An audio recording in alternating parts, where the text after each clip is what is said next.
ప్రియమైన దేవుని వాళ్ళారా, చేరి వచ్చిన మీ అందరికీ మన ప్రభువును లోకరక్షకుడైన యేసుక్రీస్తు వారి శ్రేష్టమైన పరిశుద్ధమైన నామములో ప్రతి ఒక్కరికి శుభములు, వందనములు. మహాదేవుడు మన పరలోకపు తండ్రి మనల్ని ఎంతగానో ప్రేమించి మనందరి ఎడల కృప చూపి మన అవసరతలు అక్కర్లు దేవుడు తీరుస్తూ అన్ని విధాలుగా దేవుడు మనకు సహాయం చేసి మన బ్రతుకులో ఈ చక్కటి దినాన్ని దేవుడు మనకు అనుగ్రహించాడు. సంఘముగా దేవుని సన్నిధిలో దేవుణ్ణి ఆరాధించుకునే అవకాశాన్ని దేవుడు మనకు అనుగ్రహించాడు. దేవుడు చేసిన ప్రతి మేలును బట్టి, సహాయాలన్నిటిని బట్టి తండ్రి అయిన దేవునికి యేసుక్రీస్తు వారి నామములో కృతజ్ఞతాస్తుతి స్తోత్రాలు చెల్లిస్తున్నాను. దేవుని నామానికే మహిమ, ఘనత, ప్రభావములు కలుగునుగాక. దేవుని వాక్యాన్ని మనం విందాం. ఈరోజు మన అంశము దేవుని మాటలు చెవిన పడగానే. దేవుని మాటలు చెవిన పడగానే. ప్రియమైన దేవుని వాళ్ళారా, దేవుని మాటలు అనేవి బైబిల్లోనే ఉన్నాయి. ఆదికాండం నుంచి ప్రజ్ఞగంధం వరకు 66 పుస్తకాలలో దేవుడు తన మాటలను, తాను పలికిన మాటలను, దేవదూతలను పంపించి చెప్పించిన మాటలను, పరిశుద్ధాత్మ దేవుని ద్వారా ప్రేరేపించి పలికించిన లేదా రాయించిన మాటలను, అలాగే యేసుక్రీస్తు వారి ద్వారా తన కుమారుని ద్వారా శరీరధారిగా ఆయన యేసుక్రీస్తు వారు జీవించిన కాలంలో డైరెక్ట్గా మాట్లాడిన మాటలన్నిటినీ దేవుడు జాగ్రత్తగా మరి గ్రంథస్థం చేసి బైబిల్లో ఆ విషయాలన్నీ కూడా దేవుడు వ్రాయించి ఈ బైబిల్ని, తన గ్రంథాన్ని, తన మాటలు కలిగిన ఈ గ్రంథాన్ని, ఈ యెహోవా గ్రంథముగా పిలువబడుతున్న ఈ గ్రంథాన్ని దేవుడు మన దాకా తీసుకొని వచ్చాడు. అలాగే మన తెలుగు భాషలోకి తర్జుమా చేయించి మన చేతిలో దేవుడు పెట్టడం జరిగింది. ఈ బైబిల్లో ఉంటున్న మాటలు ఎక్కువ శాతము ఎవరి మాటలు అంటే దేవుని మాటలు. దేవుని మాటలు అనేవి మనము వినాలి అని, మన చెవులకు వినబడాలి అని, మన హృదయంలో చేర్చబడాలి అని, అలాగే మనము నోటితో వాటిని చదవాలి అని, మన కళ్ళతో ఆ మాటల్లో ఉంటున్న అంతరార్థాన్ని అంతటిని కూడా మనము ఎరగాలని దేవుడు ఎంతో గొప్పగా ఆలోచన చేసి బైబిల్ని దేవుడు మనకు ప్రసాదించాడు. పుట్టినప్పటి నుంచి మరణించేంత వరకు మనకు వినికిడి అనేది చాలా ప్రాముఖ్యమైనది. మనకు చెవులు అనేవి చాలా ప్రాముఖ్యమైనవి. చెవులు వినబడము, అలాగే నిరంతరం వినడము అనేది మన జీవితానికి చాలా ప్రాముఖ్యం. మన జీవితాన్ని మనం గమనించినట్లయితే మనము దేవుడిచ్చిన నోరును కొన్నిసార్లు మనము మాట్లాడకుండా మూసుకుంటాం. దేవుడిచ్చిన కళ్ళను మనము చూడకుండా మూసుకుంటాం. కానీ చెవులను మాత్రం మనము దాన్ని మూసుకునే పరిస్థితి లేదా అక్కడ స్టాప్ చేసుకునే పరిస్థితి మాత్రము చెవులకు లేదు అని మనం గమనించాలి. నిద్రపోయేటప్పుడు కళ్ళు మూస్తాం, నిద్రపోయేటప్పుడు నోరు మూస్తాం, నిద్రపోయేటప్పుడు మన అవయవాలన్నీ కూడా స్టాప్ అయ్యే పరిస్థితుల్లో, బాహ్య అవయవాలన్నీ కూడా స్టాప్ అయ్యే పరిస్థితిలో ఉంటుంది. కానీ మన చెవులు ఎప్పుడు ఆన్లైన్లో ఉంటాయి, ఎప్పుడు ఆన్ చేయబడే ఉంటాయి. ఎందుకంటే ఎవరైనా రాత్రి మన నిద్ర లేపాలనుకోండి, మనం పడుకునేటప్పుడు చెవులను బంద్ చేసుకొని పడుకున్నాం అనుకోండి, ఆఫ్ చేసుకొని పడుకున్నాం అనుకోండి, మనల్ని ఎవరొచ్చి లేపినా కూడా మనం ఆన్ చేసుకున్న తర్వాతనే లేసే పరిస్థితి ఉంటుంది. అవునా కదా?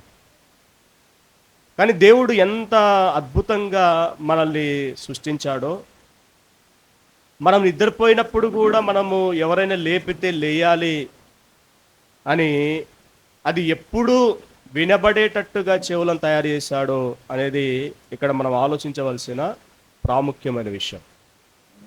చెవులు జీవితానికి, మన దేహానికి చాలా ప్రాముఖ్యం. కాబట్టి ఈ చెవులతో దేవుని మాటలు మనం వినాలి. మనుషుల మాటలు మనం వింటుంటాం. మనకు ఊహ వచ్చినప్పటి నుంచి తల్లిదండ్రుల మాటలు, కుటుంబీకుల మాటలు, అందరి మాటలు మనం వింటూ వింటూ వింటూ వస్తుంటాం. అలాగే ప్రతిరోజు మనం వింటూనే ఉంటాం. అయితే దేవుని మాటలు మనము వినాలి. అందుకోసమే దేవుడు మనకు చెవులను ఇచ్చాడు. ఇక దేవుని మాటలు చెవిన పడాలి. చెవిన పడాలి. అసలు చెవిలో ఏదైనా భౌతికంగా పడితే మన పరిస్థితి ఎలా ఉంటుంది? భౌతికమైన పదార్థాలు ఏవైనా చెవిలో పడితే, పడగానే ఎలా ఉంటుంది మన పరిస్థితి? ఒకవేళ మట్టి పడింది అనుకోండి చెవిలో, మనకేం కలుగుతుంది? నొప్పి కలుగుతుంది. అవునా కదా? చిన్న మట్టి పడినా మనకు నొప్పి కలుగుతుంది. అది బయటకు వచ్చేంత వరకు మనకు మనశ్శాంతి ఉండదు. చాలా బాధను అనుభవిస్తుంటాం. అలాగే ఒకవేళ ఒక చిన్న రాయి పడింది అనుకోండి చెవిలో, అప్పుడు కూడా మనకు నొప్పి కలుగుతుంది. అంటే చెవిన రాయి పడగానే మనకి నొప్పి కలుగుతుంది. చెవిన మట్టి పడగానే నొప్పి కలుగుతుంది. ఒకవేళ స్నానం చేసేటప్పుడు చెవిలో నీళ్లు లోపలికి వెళ్ళామనుకోండి, పడ్డాయనుకోండి, మనకేం కలుగుతుంది? నొప్పి కలుగుతుంది. అవి ఖచ్చితంగా బయటకు వచ్చేంత వరకు మనకు మనశ్శాంతి అనేది, ప్రశాంతత అనేది ఉండదు. అంటే చెవిన పడినది చెవి అంతటినీ ఇబ్బంది పెడుతుంటుంది. అలాగే హృదయాన్ని ఇబ్బంది పెడుతుంటుంది. మిగతా దేహ అవయవాలన్నింటినీ కూడా ఏం చేస్తుంది? ఇబ్బంది పెడుతుంది అన్న విషయాన్ని మనం ఇక్కడ ముఖ్యంగా గమనించాలి. అదే చెవిన మనకు దేవుని మాటలు పడుతున్నాయి. చెవిన పడుతున్నాయి, చెవిలోకి వెళుతున్నాయి. అలాగే మన చెవులు దేవుని మాటలు వింటున్నాయి. సభల్లో కావచ్చు, సెమినార్లో కావచ్చు, ఆరాధనలో కావచ్చు, లేదా దైవికమైన కార్యక్రమాలన్నిటిలో కావచ్చు, దేవుని మాటలు మన చెవిన పడుతున్నాయి. దేవుని మాటలు చెవిన పడుతున్నప్పుడు ఆ దేవుని మాటలు మన చెవిలో నుంచి హృదయంలోకి వెళ్ళి మన అంతరింద్రియములో అవి ఎలాంటి కార్యసిద్ధి కలిగజేస్తున్నాయి అనేది మనము ఖచ్చితంగా ఆలోచించవలసిన అతి ప్రాముఖ్యమైన విషయం. ఇంతకు దేవుని మాటలు మట్టి చెవిలో పడితే మనకు నొప్పిస్తుంది, నీళ్లు పడితే నొప్పిస్తున్నాయి, లేదంటే రాయి పడితే నొప్పిస్తుంది, ఇంకా ఏదైనా కానీ మనకు చెవిలో పడితే మనకు నొప్పిస్తుంది కదా. అలాగే ఏదైనా మనుషులు మనతో మాట్లాడకూడని మాట, ఏదైనా బూతు మాట మాట్లాడితే మనకు వెంటనే ఏమనిపిస్తుంది?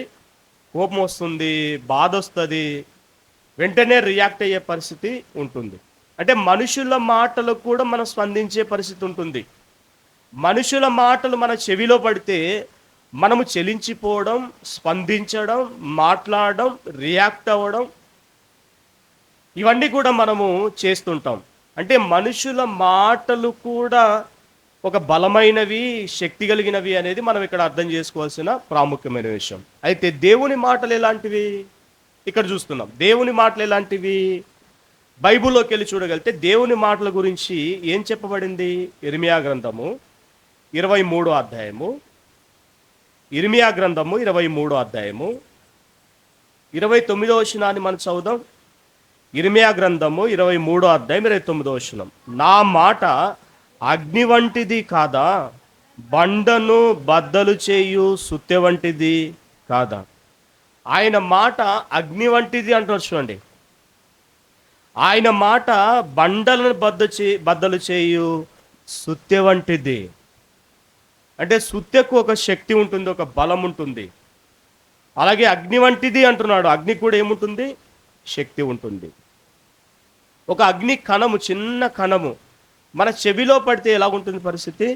చాలా చాలా నొప్పిస్తుంది, చాలా చాలా బాధేస్తుంది. ఆ అగ్నితోనే దేవుడు తన మాటను, తన వాక్యాన్ని, తన ఉపదేశాన్ని ఆయన సంబోధించి చెబుతున్నాడు. నా మాట అగ్ని వంటిది కాదా? దేవుని మాట అగ్ని వంటిది అంటే అగ్నికి ఉంటున్న గుణం ఏంటి?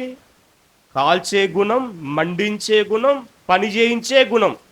అదే కదా, గ్యాస్ కూడా ఒక మంట లాంటిదే, అగ్ని లాంటిదే.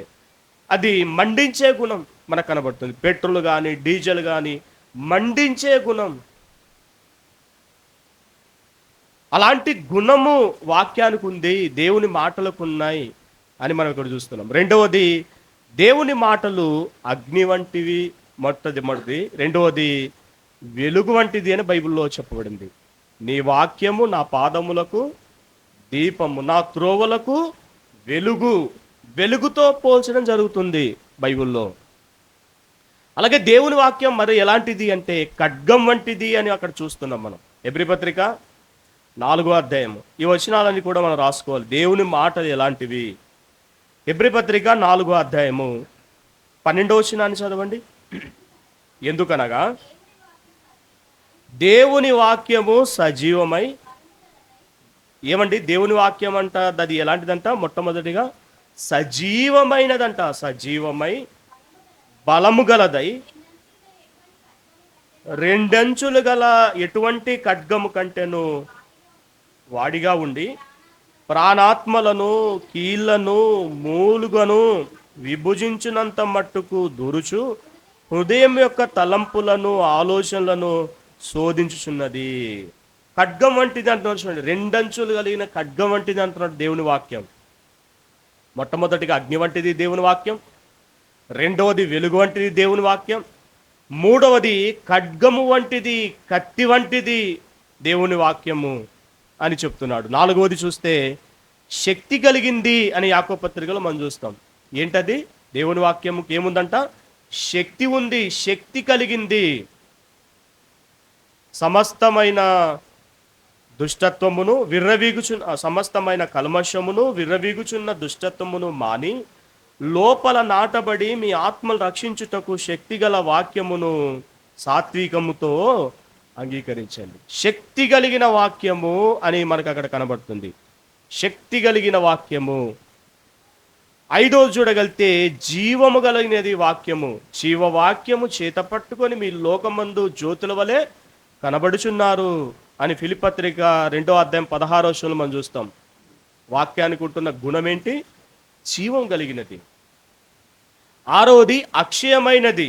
అక్షయమైన ఆహారము కొరకే మీరు కష్టపడండి అని యేసుక్రీస్తు వారి వచనంలో చెప్పాడు. అక్షయమైనది అంటే వాక్యానికి నాశనం అనేది లేదు, ఎల్లప్పుడూ ఉండేది. అలాగే అదే వాక్యమును 7వ విషయంగా మన బైబిల్లో చూస్తాం. ఆత్మ వంటిది. నా మాటలు ఆత్మయు జీవమునై ఉన్నవి అన్నాడు యోహాను సువార్త 6వ అధ్యాయము 37వ వచనం. క్షమించండి, 39వ వచనం అనుకుంటాను. 69వ వచనం. 69వ వచనం. యోహాను సువార్త 6వ అధ్యాయం 69వ వచనం. 63, 69 ఉంటుంది చూడండి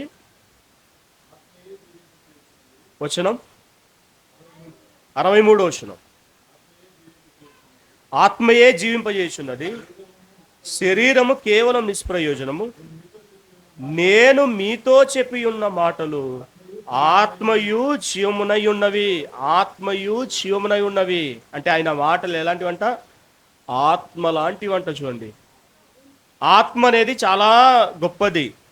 ఆత్మ యొక్క స్వరూపము, ఆత్మ యొక్క శక్తి, ఆత్మ యొక్క పదార్థము, ఆత్మ యొక్క ఉనికి, ఆత్మ యొక్క స్వభావం, ఇదంతా కూడా మనిషికి ఉంటున్న ఆత్మ చాలా గొప్పది. అలాంటి ఆత్మతో దేవుడు పోలుస్తున్నాడు. మరి అయితే ఆ మాటలు మన చెవిలోకి పడుతున్నాయి, మన చెవిలోకి వెళ్తున్నాయి. మరి స్పందన ఎలా ఉంటుంది అనేది ఒకసారి మనం ఆలోచించాలి. మనం ఒకసారి ఆలోచించేయాలి. దేవుని మాటలకు శక్తి ఉందని చూస్తున్నాం, దేవుని మాటలకు జీవం ఉందని చూస్తున్నాం. దేవుని మాటలు ఖడ్గము లాంటివి, దేవుని మాటలు అగ్ని వంటివి, దేవుని మాటలు సజీవమైనవి, దేవుని మాటలు వెలుగై ఉన్నవి అని చూస్తున్నప్పుడు, మరి ఆ మాటలు మన చెవిలో పడుతున్నప్పుడు, మనం వాటిని వింటున్నప్పుడు కార్యసిద్ధి ఎలా ఉండాలి, పనిచేసే విధానం ఎలా ఉండాలి అనేది ఒక్కసారి మనము ఆలోచన చేయాలి. ఒకసారి ఈ అంశానికి సంబంధించిన మాట మన బైబిల్లో ఒకసారి చదువుకుందాం, చూద్దాం. కీర్తనల గ్రంథము 18వ కీర్తన. కీర్తనల గ్రంథము 18వ కీర్తన 44వ వచనాన్ని మనం చదువుదాం. కీర్తన గ్రంథము 18వ కీర్తన 44వ వచనం. దేవుడు అంటున్నాడు, నా మాట చెవిని పడగానే వారు నాకు విధేయులగుదురు. చాలండి. ఆయన మాట గురించి ఆయన చెప్తున్నాడు. భవిష్యత్తులో జరగబోయే కొన్ని సంగతుల గురించి ఆయన చెబుతున్నాడు. ఏమన్నాడంటే, నా మాట చెవిని పడగానే వారు నాకు విధేయులగుదురు. అంటే దేవునికి భవిష్యత్తులో కొంతమంది గురించి ఒక భరోసా లేదా ఒక ఆశ అనేది ఉన్నది. వారెవరో కాదు, కొత్త నిబంధన కాలంలో ఉంటున్న ప్రభు దగ్గరికి వచ్చే అన్యజనుల గురించి. ఆ అన్యజనులందరూ కూడా ఆయన మాట విన్నప్పుడు వెంటనే ఏమవుతారంట? విధేయులవుతారు అని ఆశతో దేవుడు, భవిష్యత్తును చూసిన దేవుడు, అలాంటి జనులు, అలాంటి ప్రజలు నాకు రాబోతున్నారని ఇశ్రాయేళ్లకు ఈ కీర్తన ద్వారా, దావీదు గారి ద్వారా ఆయన తెలియపరుస్తున్నాడు. అంటే ఆయన మాట చెవిన పడగానే ప్రజలు ఏమవుతారంట? ఆయనకు విధేయులవుతారంట, ఆయనకు లోబడతారంట, ఆయన అంగీకరిస్తారు అని ఒక అద్భుతమైన మాట ఆయన చెప్తాడు. చూడండి ప్రేమ దేవుని వాళ్ళ, అంటే దేవుని వాక్యము, దేవుని మాటలు, దేవుని ఉపదేశము వినే ప్రజలు వెంటనే స్పందించి ఏమవ్వాలంట? దేవునికి విధేయులవ్వాలంట, దేవునికి విధేయులవ్వాలంట. అది ఇక్కడ చూస్తున్నాం మనము. బైబిల్లో లూకాసు వార్త 1వ అధ్యాయం 44వ వచనంలో చూడగలిగితే ఇలాంటి పదమే మనకు అక్కడ కనబడుతుంది. చెవిన పడగా అనే పదం మనకు అక్కడ కనబడుతుంది. లూకాసు వార్త 1వ అధ్యాయం 44వ వచనాన్ని మనం చదువుదాం. లూకాసు వార్త 1వ అధ్యాయము 44వ వచనాన్ని చదువుదాం. ఇదిగో ఎలిజబెత్ గారు మాట్లాడుతున్నారు. ఇదిగో నీ శుభవచనము, మరియ గారు చెప్పిన శుభవచనము నా చెవిన పడగానే నా గర్భములోని శిశువు ఆనందముతో గంతులు వేసెను. మరియ గారు వందనవచనం చెప్పారంట, వందనాలు చెప్పారంట ఎలిజబెత్ గారికి వచ్చి. ఎలిజబెత్ గారు గర్భవతిగా ఉంటున్నారు. ఆ గర్భవతిగా ఉంటున్న ఆమె గర్భంలో బాప్తిసం ఇచ్చి యోహాను గారు శిశువుగా ఉన్నాడు. మరియ గారు వచ్చి వందనవచనము చెబితే ఎలిజబెత్ గారు విని ఆ మాట ఆ లోపలికి వెళ్ళి ప్రవేశించి ఎవరికి వినబడింది అంటే బాప్తిసం ఇచ్చి యోహాను గారికి, శిశువుగా ఉంటున్న యోహాను గారికి వినబడి, ఆ లోపల ఉంటున్న బాప్తిసం ఇచ్చి యోహాను గారు ఏం చేస్తున్నారంట? గంతులు వేస్తున్నాడంట. చూడండి, గంతులు వేస్తున్నాడంట. ఆనందముతో గంతులు వేసాను. అంటే దేవుని మాట లేదా ప్రభువైన యేసుక్రీస్తు వారి తల్లి గారు చెప్పిన శుభవచనము లోపల ఉంటున్న శిశువు కూడా స్పందించి గంతులు వేసేంత గొప్పగా ఉంటుంది అనేది మనం ఇక్కడ చూస్తున్నాం. అంటే దేవుడి వాక్యము మన చెవిలో పడుతున్నప్పుడు దానికి స్పందన ఎలాగుండాలి, దానికి మనం ఎలా రియాక్ట్ అవ్వాలి, దాన్ని మనం ఎలా తీసుకోవాలి అనేది మనం లేఖనాల్లో చూస్తుంటే దేవుని ఆశ మనకు కనబడుతుంది. ఏంటి ఆశ అంటే, నా మాటలు వారి చెవిలో పడగానే వారు నాకు విధేయులు అవుతారు. అంటే ఆ విధానంలో, దేవుడు ఆశించిన విధానంలో, దేవుడు కోరుకున్న విధానంలో వాక్యానికి స్పందించే జనులు వస్తారు భవిష్యత్తులో అని చెప్తున్నాడు. అలాంటి కాలమే వచ్చినప్పుడు మనము ఆయన వాక్యం మన చెవిన పడిన వెంటనే ఆయనకు విధేయులగే పరిస్థితుల్లో మనము ఉండాలి. ఆయన ఆశను మనం ఏం చేయాలి? నెరవేర్చాలి.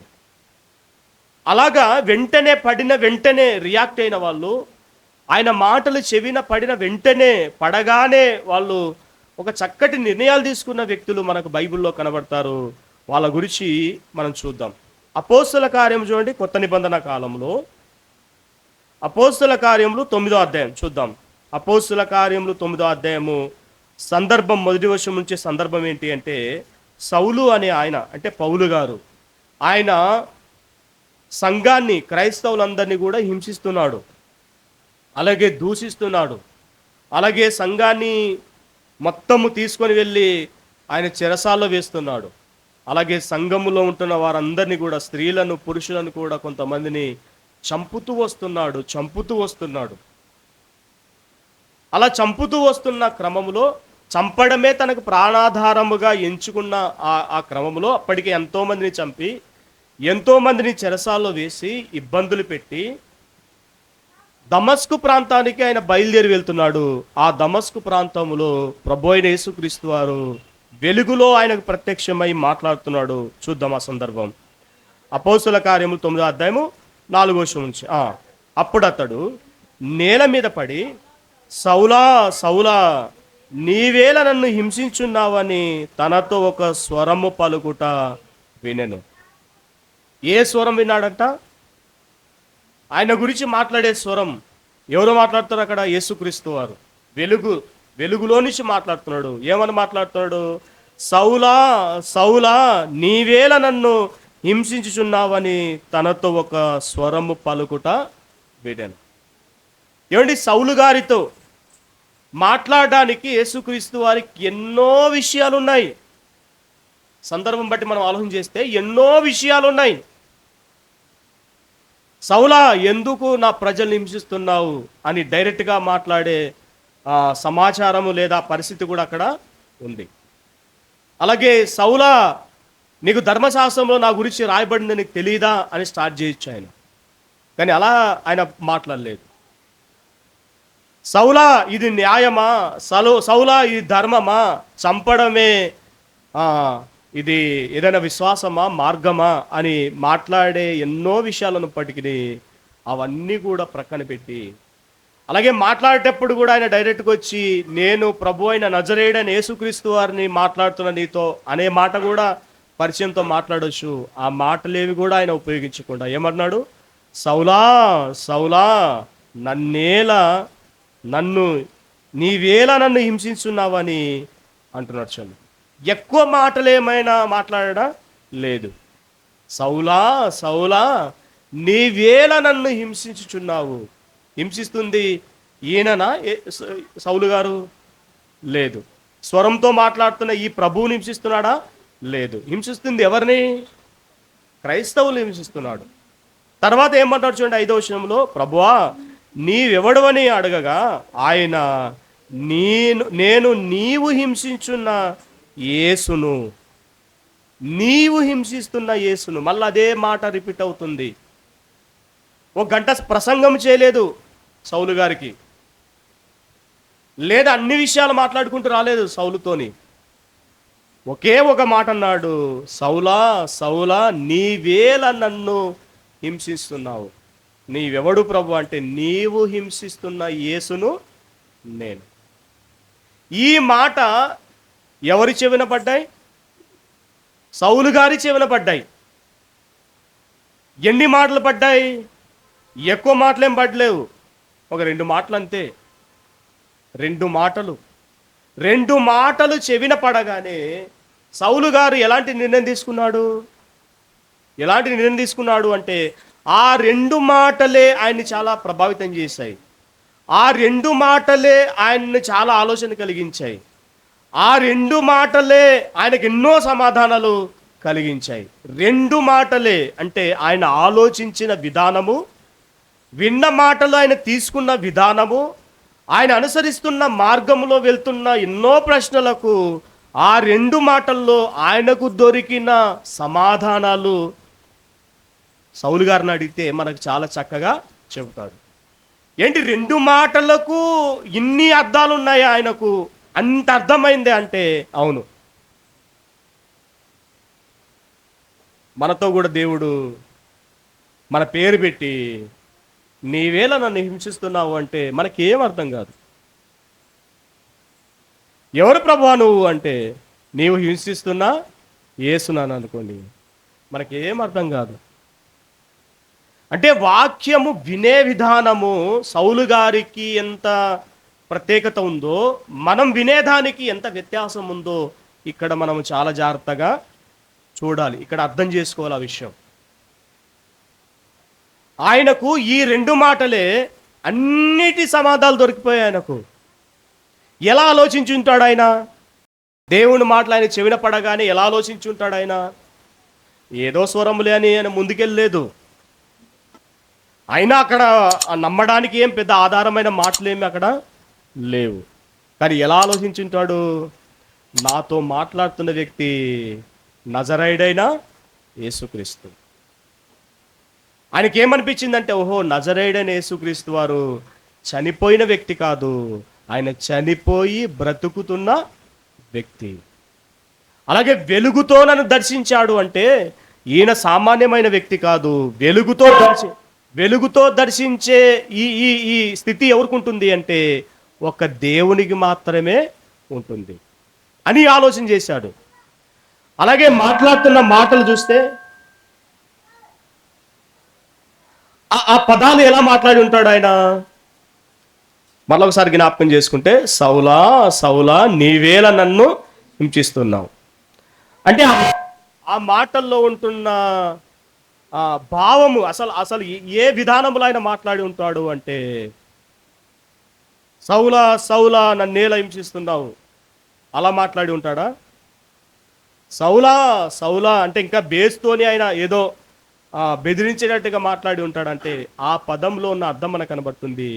ఏంటో తెలుసా? ఒక దీనత్వంతో, తగ్గింపుతో, హింసింపబడే వ్యక్తి హింసించే వ్యక్తిని ఏ విధంగా అయితే బతిమాలుతూ అడుగుతాడో అదే విధానంలోనే ఆయన మాట్లాడుతున్నాడు. యేసుప్రభు వారు అదే విధానంలో మాట్లాడుతున్నారు. అంటే ఆయనకు అర్థమైంది, ఈయన నిజంగా ప్రభు అయిన యేసుక్రీస్తు వారే.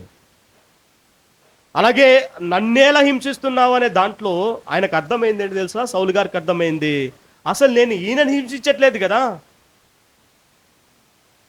నేను హింసిస్తుంది క్రైస్తవులు కదా, ఈయనని హింసించడానికి ఈయన నాతో లేడు కదా, అసలు నాకు కనబడడు కదా, ఈయనని హింసించడం ఏంటి అని అనుకోవాలి. కానీ ఆయన అనుకోలేదు. ఆయన ఎలా అర్థం చేసుకున్నాడు తెలుసా? ఓకే, అంటే క్రైస్తవులను హింసిస్తే ఈయనను నేను హింసిస్తున్నట్టు, క్రైస్తవులు చంపుతుంటే ఈయనతో నేను ఏదో పోరాడుతున్నట్టు అనేది ఆయనకు అర్థమైంది.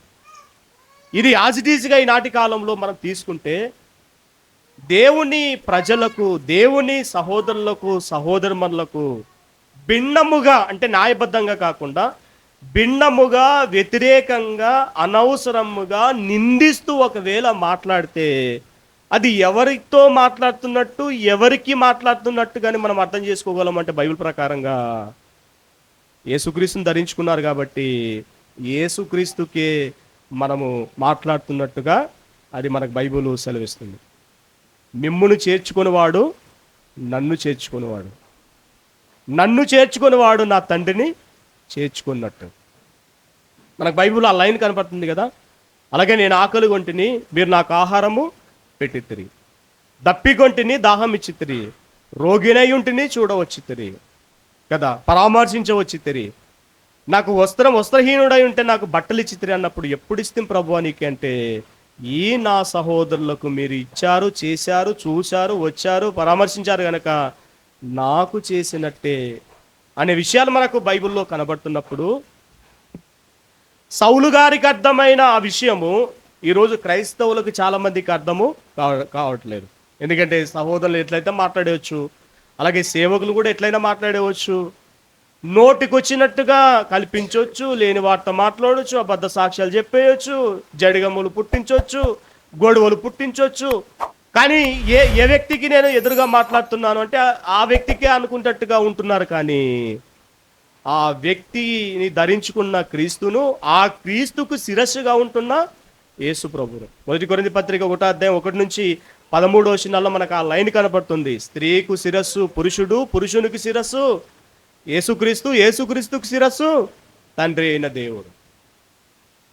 ప్రేమ దేవుని వల్ల ఈరోజు క్రైస్తవులకు ఇంత స్పష్టంగా చెబుతున్నా కూడా ఇంకా అర్థం కాని అయోమ పరిస్థితుల్లో ఈ సహోదర పాపం అనే దాంట్లో ఇంకా అందరూ నరకానికి పోయేవారిగా, ద్వేషించేవారిగా, నరహంతకులుగా మనకు కనబడుతున్నారు కదా. సహోదరుని ద్వేషించువాడు నరహంతకుడు, వాని యందు నిత్య జీవమే లేదు, వాడు చీకట్లో నడుస్తున్నాడు, తాను ఎక్కడికి పోతున్నాడో తెలీదు అని మనకు 1 యోహాను పత్రిక 3వ అధ్యాయంలో మనకు స్పష్టంగా విషయాలు కనబడుతున్నాయి. కానీ ఈయనకు అర్థమైంది, అంటే క్రైస్తవుని హింసించడం యేసుప్రభుని హింసించినట్టు, క్రైస్తవుని దూషించడం యేసుప్రభుని దూషించినట్టు. ఎలా అర్థమైంది? ఆ 2 మాటలను బట్టి అర్థమైంది. 2 మాటలను బట్టి ఆయనకి ఎంత అర్థమైందంటే చాలా పెద్ద స్టోరీ అర్థమైంది. అందుకే వెంటనే మారాలనుకున్నాడు, బాప్తిసం తీసుకోవాలనుకున్నాడు, ఆయన కొరకు నేను బ్రతకాలనుకుంటున్నాడు, ఆయన గురించి ప్రకటించాలనుకుంటున్నాడు, తన పరిసయ్యుల మతాన్ని వదలాలనుకుంటున్నాడు, వాస్తవాలను ఇంకా తెలుసుకోవాలనుకుంటున్నాడు. ఎన్ని మాటలు చెవిన పడగానే? 2 మాటలు చెవిన పడగానే. మన చెవిలో 2 మాటలే పడుతున్నాయా?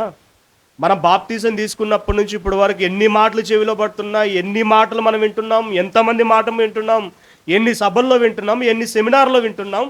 దానికి తగినట్టుగా ఆ పదాన్ని తీసుకోవాలి. మనం దేవుని వాక్యం విన్న దానికి తగినట్టుగా మనం ఎలా రియాక్ట్ అవుతున్నాం, ఎలా స్పందిస్తున్నాం? 2 మాటలే ఆయన జీవితాన్ని మార్చేశాయి. ఆ 2 మాటలకే ఆయనకు పూర్తిగా అర్థమైంది జీవితం అంతా కూడా. బ్రతికితే ఈయన కొరకు బ్రతకాలి, ప్రకటిస్తే ఈయన గురించి ప్రకటించాలి, వెళ్తే ఈయనకు సంబంధించిన వార్తను తీసుకొని ప్రపంచానికి నేను వెళ్ళాలి. అలాగే ఈయన కొరకు నేను వివాహం నిషేధించాలి, ఈయన కొరకు ఇంక అన్ని నాకుంటున్న అధికారాలు పక్కన పెట్టాలి, సమస్తమును ఈయన కొరకు నేను పెంటగా ఎంచుకోవాలి. ఎన్ని మాటలకు? 2 మాటలకు. 2 మాటలకే ఇంత స్పందిస్తే ఈరోజు ఎన్నో మాటలు మనం వింటున్నప్పుడు మనం ఎంత స్పందించాలి? వినడం పోవడం కాదు. ఒక సీరియల్, ఒక స్త్రీలు చూస్తే దానికి రియాక్ట్ అవుతారు, ఖచ్చితంగా స్పందిస్తారు. కళ్ళలో నీళ్లు తిరుగుతాయి, తర్వాత మనశ్శాంతి పోతుంది. ఒక సీరియల్ ఎపిసోడ్ చూస్తేనే మళ్ళీ వెంటనే భర్త పారే పిల్లల దగ్గరికి వెంటనే యాజిటీజ్గా రాలేరళ్ళు కదా. దానికే రియాక్ట్ అవుతున్నప్పుడు దేవుని వాక్యము ఇది నిజాలతో కూడుకున్నది, కల్పిత కథలు కాదు. సీరియల్ కల్పిత కథ, కానీ దానికి స్పందించే వాళ్ళు లేరా? ఉన్నారు. సీరియల్ కొరకు ప్రాణాలు ఇచ్చిన వాళ్ళు ఉన్నారు, స్త్రీమూర్తులు. సీరియల్ కొరకు విడిపోయిన వాళ్ళు ఉన్నారు, భార్య భర్తలు విడిపోయిన వాళ్ళు ఉన్నారు. అలాగే సినిమా చూశారనుకోండి, వెంటనే స్పందన కనపడుతుంది. చూడండి, ఏం తీశాడండి సినిమా, అసలు ఇంకా అది ప్రభావితం చేస్తుంటుంది ప్రజల్లో. ప్రేమ దేవుని వాళ్ళరా, వీటికే స్పందిస్తున్నప్పుడు మరి దేవుని మాట అగ్ని వంటిదన్నాడు, వెలుగు వంటిదన్నాడు, ఖడ్గం వంటిదన్నాడు, ఆత్మ వంటిదన్నాడు, అక్షయమైనదన్నాడు. నేను 7 విషయాలు చెప్పాను, కానీ కొన్ని పదుల విషయాలు మనకు కనపడతాయి. వాక్యం ఇలాంటిది, వాక్యం ఇలాంటిది, వాక్యం ఇలాంటిది అని. మరి ఆ మాటలు పడుచున్నప్పుడు అవి దేవుని మాటలుగా మనం స్వీకరించాలి. ఏమంటే బైబిల్ అనేది మత గ్రంథమా? ఇది ఎవరైనా మనుషులు ఊహించి రాసిన గ్రంథమా? లేదా విదేశీ పుస్తకమా ఇది? లేదంటే మనం పుట్టిన తర్వాత మన దగ్గరికి వచ్చి మన కళ్ళ ముందు ఏదో అప్పుడప్పుడు రాయబడిన పుస్తకమా? మనం పుట్టక ముందే ఈ బైబిల్కి కొన్ని వందల సంవత్సరాల చరిత్ర ఉంది. ఈ బైబిల్లో ఉంటున్న దేశాలు, ఈ బైబిల్లో ఉంటున్న దేశాలు, ఈ బైబిల్లో ఉంటున్న నదులు, ఈ బైబిల్లో ఉంటున్న సరస్సులు, ఈ బైబిల్లో ఉంటున్న కొండలు, ఈ బైబిల్లో ఉంటున్న జనాంగాలు, ఈ బైబిల్లో ఉంటున్న రాజ్యాలు, ఈ బైబిల్లో ఉంటున్న రాజులు, ఈ బైబిల్లో ఉంటున్న చక్రవర్తులు, ఈ బైబిల్లో ఉంటున్న అన్ని ప్రాంతాలు ఇప్పటికీ సజీవ సాక్ష్యాలుగా ఉన్నాయి. మరి అలాంటి బైబిలు, ఇంత గొప్పదైన బైబిలు, ఇలాంటి బైబిల్లోని మాటలు మనం వింటున్నప్పుడు మనం ఎలాగ దాన్ని అసలు మన చెవిన పడగానే అది చూస్తున్నాం. చూడండి, దేవుని మాటలు చెవిన పడగానే, సౌలు గారి చెవిన పడగానే ఏ నిర్ణయం వచ్చింది ఆయనకు? ఇందాక చెప్పిన నిర్ణయం అంతా కూడా వచ్చేసింది. ఇంకా బతికితే ఆయన కోసమే, బ్రతుకుట క్రీస్తే, చావైతే లాభం. అంటే దేవుని 2 మాటలు ఆయన చెవిన పడగానే ఆ మాటలకు ఆయన విధేయత చూపుతున్నాడా? చూపుతున్నాడు. కీర్తనల గ్రంథం 18:44 మనం జ్ఞాపకం చేసుకుంటే, నా మాట చెవిని పడగానే వారు నాకు విధేయులవుతారు. అక్షరాల ఈయన జీవితంలో ఆ సందర్భంలో నెరవేరినట్టుగా మనం ఇక్కడ చూస్తున్నాం. దేవుని వాక్యం వినగానే మనకు స్పందన అనేది రావాలా? కారణం ఏంటి అంటే ఆ వాక్యములో ఆ శక్తి ఉంది, ఆ మాధుర్యం ఉంది, కదిలించే జీవితాలను కదిలించే, హృదయాన్ని కదిలించే, జీవితాన్ని సరి చేసే ఒక దాన్ని ఏమంటారంటే ఒక శక్తి లేదా ఒక బలము లేదా ఒక ప్రక్రియ చేసే ఒక కార్యసిద్ధి కలిగేసే గుణము వాక్యముకు ఉంటుంది.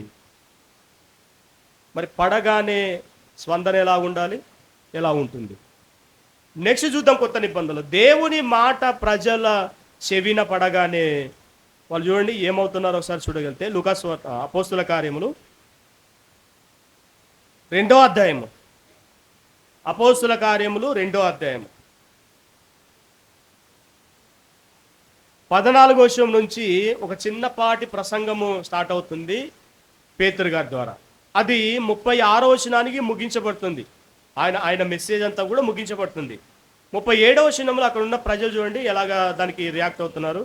వారు ఈ మాట విని, దేవుని మాటే కదా, ఆ దేవుని మాట విని హృదయములో నొచ్చుకొని, సహోదరులారా మేమేమి చేతుమని పేతురును కడమ అపోస్తులను అడగగా.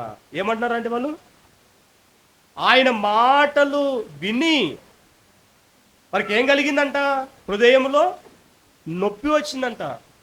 నొచ్చుకొని అనే మాట చూస్తాం చూడండి. పుట్టినోట్లో ఏముంది? పొడవబడి. వాళ్ళ హృదయాలు పొడబడ్డాయంట. వాళ్ళ హృదయాలకు నొప్పి వచ్చిందంట. వింటుంటేనే అన్ని విషయాలు అర్థమయ్యాయంట.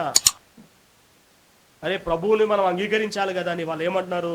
పేతురును కడమ అపోస్తులు ఏమంటున్నారు? మేమేమి చేతుము. వాక్యమైన తర్వాత చెప్పిన వ్యక్తి దగ్గరకు వచ్చి ఏమనాలి? మేమేమి చేతుము అంటే బాప్తిసం తీసుకోండి అన్నాడు ఆయన.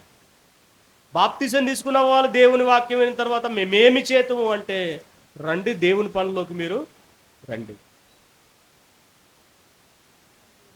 చూడండి, అంటే వీళ్ళు వినగానే వీళ్ళకు కూడా దేవుని మాటలు, క్రీస్తు వారి గురించి సువార్త వాళ్ళ చెవిన పడగానే వారికి వెంటనే హృదయంలో పొడబడినట్టుగా, బాధ కలిగినట్టుగా, వాళ్ళు వెంటనే ఒక నిర్ణయానికి వచ్చినట్టుగా మనం ఇక్కడ చూస్తున్నాం. అంటే దేవుని మాట ఈ ప్రజల చెవిన పడగానే వెంటనే బాప్తిసం తీసుకున్నట్టుగా చూస్తాం, వెంటనే ప్రభువును అంగీకరించినట్టుగా చూస్తాం. కానీ అక్కడ వచ్చిన వాళ్ళు లేదా ఆ సందర్భంలో బాప్తిసం తీసుకున్న వాళ్ళు ఎంతమంది? 3,000 మంది.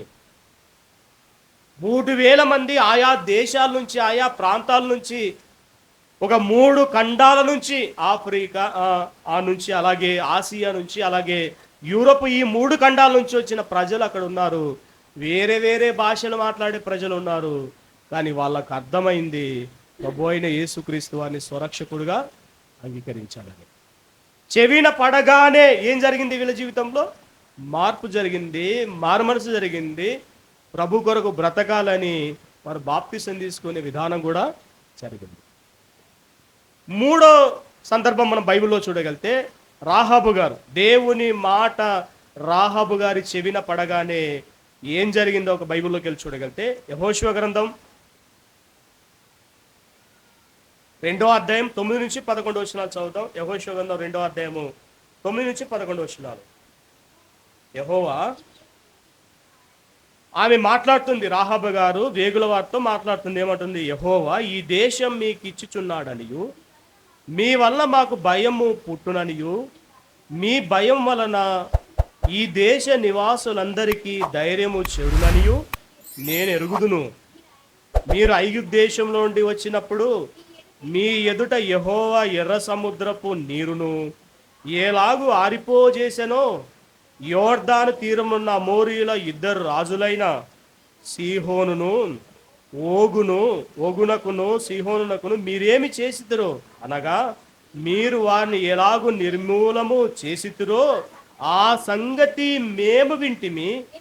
మేము వినినప్పుడు, అమాట చూడండి, మేము వినినప్పుడు ఈ మీ చరిత్ర అంతా కూడా మీరు ఎర్ర సముద్రము దాటి, అలాగే యోర్దాన్ నది దాటి, ఇదంతా ఇంకా యోర్దాన్ నది దాటలేదు, ఆ దాటి మీరు అలాగా నడుచుకుంటూ అలాగ ఐగుప్తులోంచి ప్రవేశించి అలాగ అరణ్యంలో వస్తున్నప్పుడు, కొన్ని యుద్ధాలు జరిగినప్పుడు వాళ్ళందరినీ కూడా నిర్మూలం చేస్తూ వచ్చిన ఈ విషయాలన్నీ కూడా మేము వినినప్పుడు మా గుండెలు కరిగిపోయాను.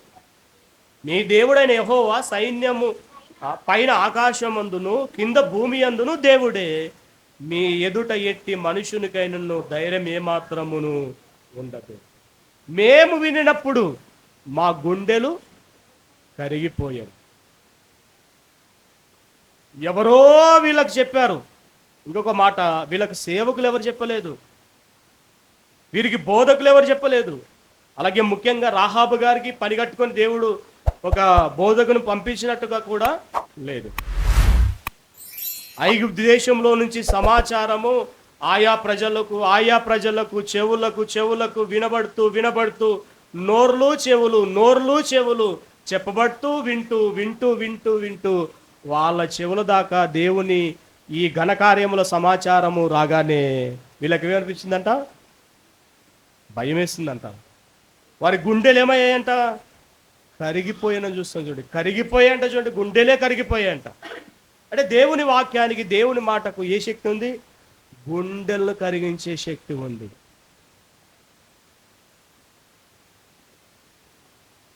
ఆ రోజుల్లో గ్రంథము లేదు.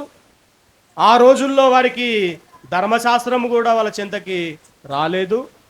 కానీ ఆ సమాచారము ఒక కథలా ఏదైతే చెప్పబడిందో దాన్ని వినినప్పుడు వారి చెవిన పడగానే, రాహాబు గారి చెవిన పడగానే ఆమె గుండె ఏమైందంట? కరిగిపోయిందని చూడండి. అది విన్న వెంటనే ఆమె నిర్ణయం తీసుకుంది. ఏ నిర్ణయం తీసుకుందంటే, ఆకాశములో కానీ ఆకాశం పైన కానీ భూమి మీద కానీ యెహోవాయే దేవుడు, యెహోవాయే దేవుడు. ఆమె చెవిన పడగానే ఆమె జీవితమే మారిపోయింది. ఇంకా ఆమె పాత జీవితం అంతా కూడా సమాధి చేసి ఆమె కొత్త జీవితానికి నాంది పలికినట్టుగా మనం ఇక్కడ చూస్తాం. ఇశ్రాయిలు వస్తే ఇంక వాళ్ళ కోసమే ఎదురు చూస్తుంది. వస్తే మా ప్రాంతానికి వస్తే వాళ్ళతో ప్రయాణాన్ని కట్టాలి, వారితో ముందుకెళ్ళాలి అని ఒక నిర్ణయంతో ఆమె జీవిస్తూ ఉంది. ప్రేమ దేవుని వారారా, మరి దేవుని మాటలు మన చెవిన పడగానే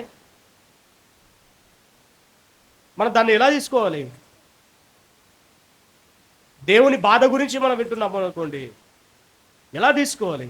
అయ్యో ఇంత బాధపడుతున్నాడా, నా జీవితం పట్ల ఆయన ఇంత కన్నీరు కారుస్తున్నాడా? ఆయన బాధ గురించి మన బైబిల్లో చూస్తాం కదండి. ఆయన చాటున ఏడుస్తున్నాడు అని, ఆయన చింతిస్తున్నాడు అని, కన్నీరు కారుస్తున్నాడు అని ఎన్నో విషయాలు మన బైబిల్లో చూస్తాం. మనుషుల పాపం గురించి ఆయన హృదయంలో నొచ్చుకుంటున్నాడు అనే విషయాలు మనం చూస్తున్నాం.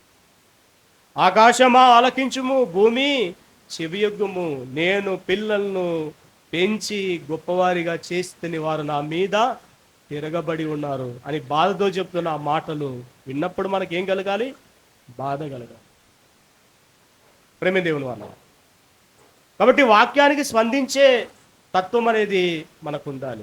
చెవిలో మట్టి పడితే నొప్పి, నీళ్లు పడితే నొప్పి, ఇంకా ఏ పదార్థం అనే చెవిలో పడితే నొప్పి, లేదా ఎవరైనా మనల్ని బూతులు మాట్లాడితే స్పందన నొప్పి, బాధ ఉన్నప్పుడు దేవుని మాటలు మన చెవిలో పడుతున్నప్పుడు మనకు నొప్పి, బాధ అనేది కలగాలి.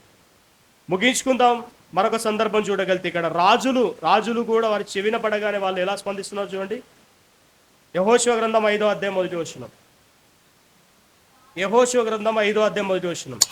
వారు దాటుచుండగా ఇశ్రాయేలు ఎదుట నుండి యెహోవా యోర్దాను నీళ్లను ఎండజేసిన సంగతి యోర్దానుకు పడమట దిక్కునున్న అమోరీల రాజులందరూ, చాలా మంది రాజులందరూ, సముద్రము నొద్దనున్న కనానీల రాజులందరూ వినినప్పుడు, ఏ సమాచారం విన్నప్పుడు? యెహోవా దేవుడు ఇశ్రాయేలు పక్షమందుండి యోర్దాన్ని పాలు చేశాడంట, యోర్దాన్ని వారు దాటి యూతలకు వచ్చారంట అనే సమాచారం వారు విన్నప్పుడు వారి గుండెలు చెదిరిపోయాను. అక్కడ చూసాము కరిగిపోయాను, ఇక్కడ చూస్తే రాజుల గుండెలు ఏమయ్యాయంట? చెదిరిపోయాయంట. ఆందోళన, భయము, ఒక భీతి. అయ్యో ఆ దేవుడు వస్తున్నాడు, ఆ ప్రజలతో వస్తున్నాడు, మనం ఏమైపోతాము అనేటట్టుగా. ప్రేమే దేవుని వాళ్ళ. అంటే దేవుని వాక్యము, దేవుని మాటలు వారికి కూడా కొంత సమాచారమే వినబడింది. ఏంటా సమాచారం? యోర్దాన్ని దాటి వాళ్ళు బయలుదేరి వస్తున్నారు. అది విన్నప్పుడు వారి గుండెలు చెదిరిపోయెను. ఇంకా చదువుదాం. ఇశ్రాయేలు భయము చేత వారికి ఇక ధైర్యమేమియు లేకపోయాను. ఇది చూసా, యోర్దాన్ నది పాయడం ఇది చూసా, చూడలేదు. అలాగే ఇశ్రాయేల్ అన్న చూసా, ఇంకా వాళ్ళు కూడా వీళ్ళు దర్దాపులోకి రాలేదు. కానీ విని చూడండి, విని దాన్ని ఎంత నమ్ముతున్నారు వాళ్ళు. దేవుని వాక్యాన్ని కూడా మనము బైబిల్లో ఉన్నది చూపిస్తున్నప్పుడు చాలా బలంగా నమ్మేవారిగా మనం ఉండాలి. చివరిగా మనకు అబ్రహాం గారి గురించి తెలుసు, చూస్తున్నాం మనం ఆయన గురించి. ఏంటంటే ఆయన చెవిలో కూడా దేవుని మాటలు పడ్డాయి. అబ్రహాము, నీ దేశం నుంచి, నీ బంధువుల యుద్ధ నుంచి, నీ ఇంటి నుంచి నువ్వు బయలుదేరి నేను చూపించి దేశమునకు నువ్వు రా. నిన్ను గొప్ప జనముగా చేస్తాను, నీ నామాన్ని గొప్ప చేస్తాను, నిన్ను ఆశీర్వదిస్తాను, నీ సంతానం వల్ల భూలోక వంశములు ఆశ్రయించుకోదు. ఈ 4 మాటలు ఆయన చెవిన పడగానే ఆయన మొత్తం మూటలు కట్టుకున్నాడు ప్రయాణానికి. ప్రభా, నువ్వు చూపించే దేశాన్ని ఒకసారి చూపించు, అప్పుడు వచ్చి నేను అక్కడికి వెళ్తాను అని అన్నాడా? లేదు. ఎందుకు, ఏమిటి, ఎక్కడికి, ఎలా అనే ప్రశ్నలు దేవునితో ఆయన వేయలేదు. ఆయనకు దేవుని మాటలు ఆయన చెవిన పడగానే వెంటనే కుటుంబాన్ని తీసుకొని బయలుదేరిపోవాలనే ఒక నిర్ణయానికైనా వచ్చేసాం. మరి దేవుని మాటలు ఎన్నో వింటున్నాం, ఎంతో మందితోనే వింటున్నాం.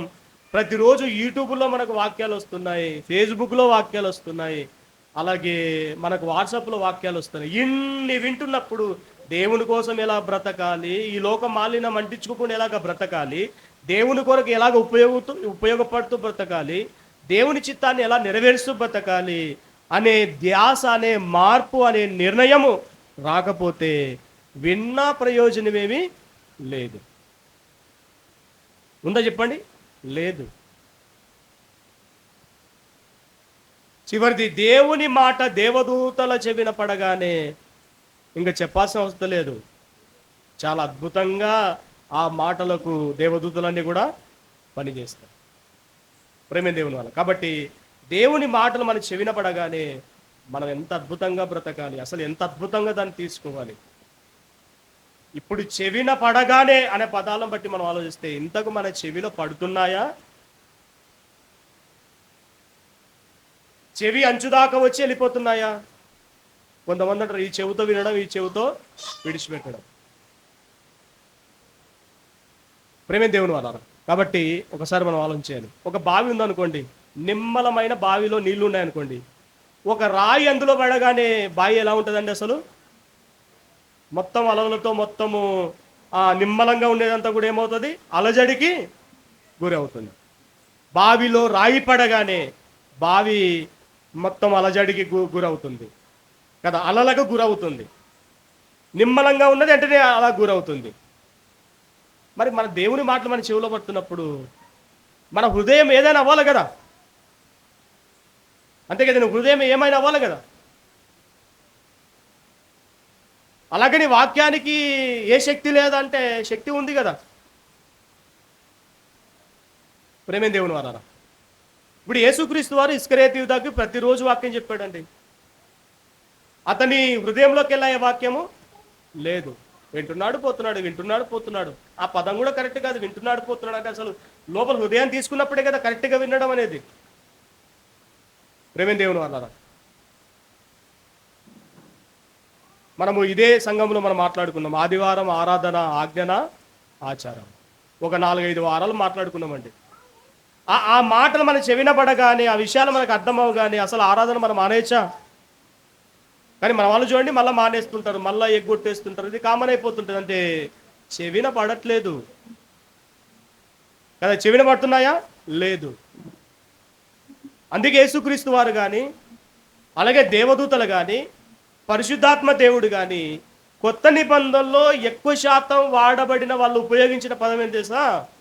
చెవి గలవాడు వినుగాక. చెవి గలవాడు వినుగాక. ప్రకటన గ్రంథం 2వ అధ్యాయం 3వ అధ్యాయం అంతా అదే. యేసుక్రీస్తు వారి బోధనలో కూడా అప్పుడప్పుడు కూడా అదే మాటలు, చెవి గలవాడు వినుగాక, చెవి గలవాడు వినుగాక. మరి అందరికి చెవులే ఉంటాయి కదండి. ఉన్నాయి కానీ వినరు. వారి చెవులు మందములైనందున, చూద్దాం మత్తయి సువార్త 13వ అధ్యాయం.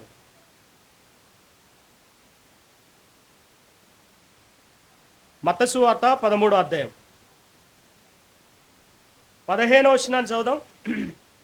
ఈ ప్రజలు కన్నులార చూచి చెవులార విని హృదయంతో గ్రహించి మనసు తిప్పుకొని నా వల్ల స్వస్థత పొందకున్నట్లు వారు హృదయము క్రొవ్వినది, వారి చెవులు వినుటకు, అది చూడండి ఆ మాట, వారి చెవులు వినుటకు మందములైనవి.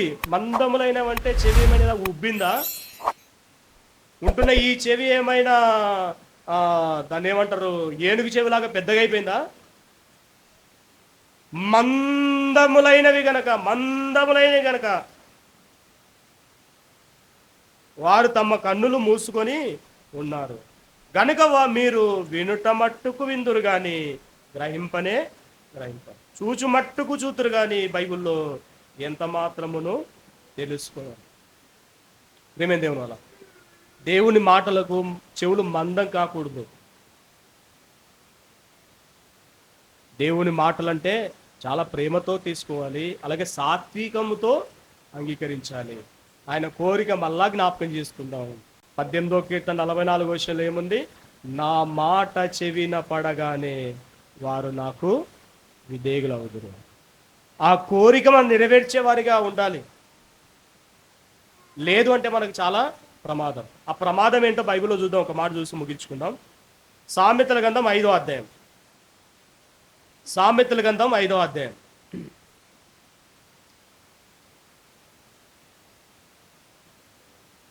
సామెతల గ్రంథం 5వ అధ్యాయము 12 నుంచి చదువుదాం. 12 నుంచి చదివితే, అయ్యో ఉపదేశము నేను ఎట్లు త్రోసివేసి తిని, నా హృదయము గద్దింపు నెట్లు తునీకరించను, నా బోధకుల మాట నేను వినకపోతిని, నా ఉపదేశకులకు నేను చెవియగ్గలేదు అని ఎప్పుడు బాధపడతారంట? పైన చూస్తే శరీరం కుళ్ళిపోయినప్పుడు, అనారోగ్యం వచ్చినప్పుడు అని చూస్తున్నాం. చూడండి 11వ వచనంలో, తుదకు నీ మాంసమును నీ శరీరమును క్షీణించినప్పుడు అప్పుడు మాట్లాడతావు. ఏమని? అయ్యో ఉపదేశము నేను ఎట్లు త్రోసివేసి తిని. అంటే బుద్ధి ఎప్పుడు వస్తుంది? అది హాస్పిటల్ ఉన్నప్పుడు, అనారోగ్యంతో ఉన్నప్పుడు, శరీరం కులిపోయినప్పుడు, ఏదో జబ్బు అంటుకున్నప్పుడు, ఇంకా చస్తామో బతుకుతామో డాక్టర్లు కూడా ఏం చెప్పలేరు అన్నటప్పుడు అప్పుడు గుర్తొస్తుందంట ఉపదేశం. నా బోధకుల మాట నేను ఎట్లు తునీకరించి తిని, ఎట్లు చెవులు ఎగ్గలేదు అని. అలాగే నరకానికి వెళ్ళిపోయిన తర్వాత అక్కడ ఇంకా బాగా వస్తుంది బుద్ధి కదండి. రావాల్సిన దానికంటే ఎక్కువ వస్తుంది. భూమి మీద రావాల్సిన బుద్ధి కంటే ఎక్కువ వస్తుంది. అక్కడ అసలు దేవుని వాక్యం చెప్పబడకపోయినా కూడా, ప్రభువా నన్ను క్షమించు ప్రభువా, నా ఎడల కనికరం చూపు ప్రభువా, తప్పైంది ప్రభువా. ప్రేమ దేవుని వారా. కాబట్టి మన అంశం ఏంటి? దేవుని మాటలు చెవిన పడగానే ఏం జరగాలి?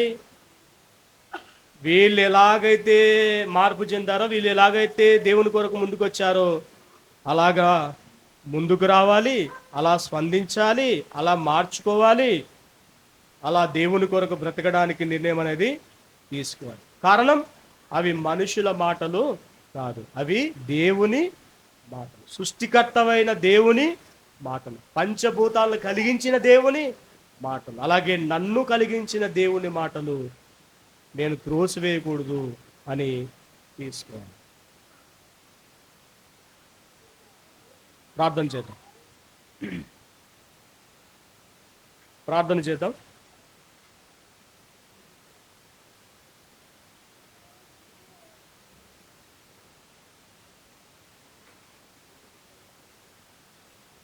దేవుడు ఏ విషయాలైతే మనతో మాట్లాడాడో ఆ విషయాలన్నీ కూడా జ్ఞాపకం చేసుకోవచ్చు. దేవుని కోరిక పూర్వకాలంలో ఈ భవిష్యత్తు కాలం గురించి ఎలాంటి కోరిక ఆయన ఉన్నదో మన బైబిల్లో చూసాం. నా మాట చెవిన పడగానే వారు నాకు విధేయులు అవుతారు. అలా విధేయులైన వారి గురించి కూడా మనం బైబిల్లో చూసాం. సౌలు గారు, అలాగే 3000 మంది ప్రజలు, అలాగే రాహాబు గారు, అన్య జనాంగంలో ఉంటున్న రాజులు, అబ్రహాము గారు, దేవదూతలు వీరందరూ కూడా